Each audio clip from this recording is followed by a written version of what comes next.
India এবং ইউএসের inflation data declare হয়েছে। এই এপ্রিল মাসের ডেটা অনুযায়ী লাস্ট 6 ইয়ারে ইনফ্লেশন সব থেকে কম হয়েছে।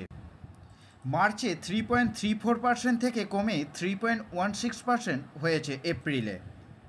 ইউএসেরও ইনফ্লেশন ডেটা ডিক্লেয়ার হয়েছে। 2.4% ফোরকাস্ট ছিল, তার থেকেও কম এসেছে, 2.3% এসেছে। এ থেকে বোঝাই যাচ্ছে শুধু ইন্ডিয়া নয়, ইউএসেরও ইনফ্লেশন আন্ডার কন্ট্রোলে আসছে, যেটা মার্কেটের জন্য একটা পজিটিভ সাইন। চলুন তাহলে কালকের জন্য নিফটি এবং ব্যাঙ্ক নিফটির ইম্পর্টেন্ট লেভেলগুলো দেখে নেওয়া যাক। নিফটির বাই লেভেলটি হলো 24,665 ওপর গেলে নিফটি ফার্স্ট টার্গেট হচ্ছে 24,729, পরবর্তী টার্গেট হচ্ছে 24,785 এবং লাস্ট টার্গেট হচ্ছে 24,830।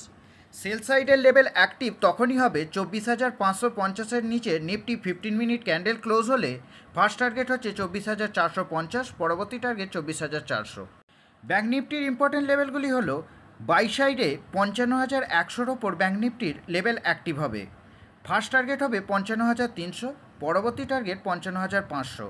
সেল সাইডের লেভেল হলো 54,900-র নিচে 15 মিনিট ক্যান্ডেল ক্লোজ হলে ফার্স্ট টার্গেট হচ্ছে 54,750, পরবর্তী টার্গেট হচ্ছে 54,600।